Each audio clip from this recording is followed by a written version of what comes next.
Yo, I'm at my studio in Hackney Wick, where I'm going to take you through sonification of network traffic using the Linux audio system. So what I'm doing is a few steps. I have a random data generator, which is what you can see here, this matrix type presentation. That is being routed through to the local host network adapter, which means it's not going out to the internet or anywhere else, it's just staying on this Linux system. And then I'm reading from the Linux system, the local host adapter, into the audio system. So I'm basically redirecting network traffic into the sound card. So because this is random, it comes through as white noise like this.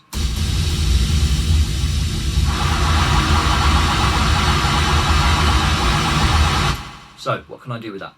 Start playing with it for a start. Just because it's white noise doesn't mean it's useless.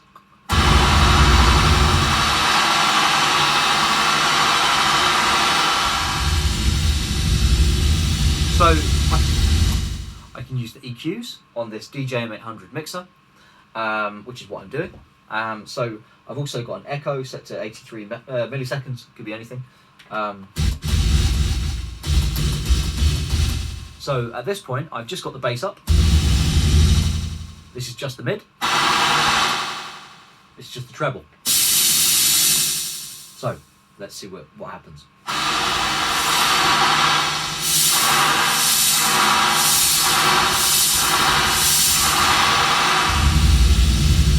So there I'm just playing with the EQs. Now I've also got it routed through to a Yamaha effects unit, the Rex 50, which is a budget 1980s guitarist version of the SPX rack mount FX range. And I've got it currently set to a stereo flange with a 0.1 hertz frequency modulation speed and depth of 78%, etc., etc. Modulation delay of 22 milliseconds, and the feedback all the way up to 99. So that's going to give us a kind of waving, undulating flange. Now, what I've done is I've also rigged this mixer up so that it's a feedback circuit, so that everything that comes through the Rex 50 is also basically fed back into the Rex 50.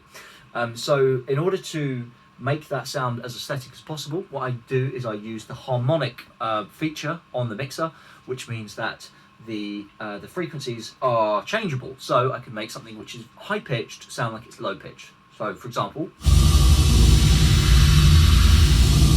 we go. So that's the highest pitch. This is the lowest. Slightly different, but not massively different. So as soon as we introduce the feedback loop, it's going to start radically altering the timbre.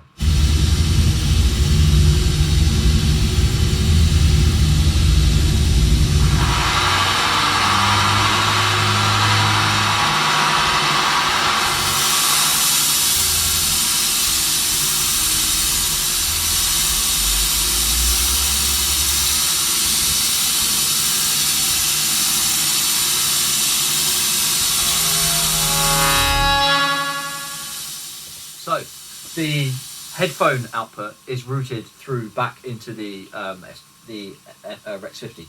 So that's why there was a sudden burst in sound there. So I've got to be careful with the volume on this one. So here we go.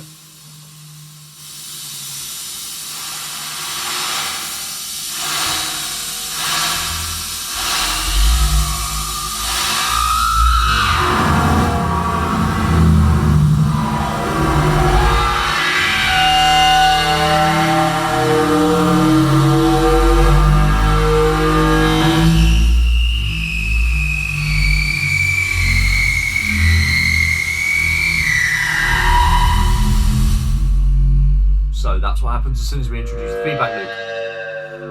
That's a lovely tone. And we can see that the terminal just crashed there because it must have run out of memory. So at this point it's just the feedback, we can hear that.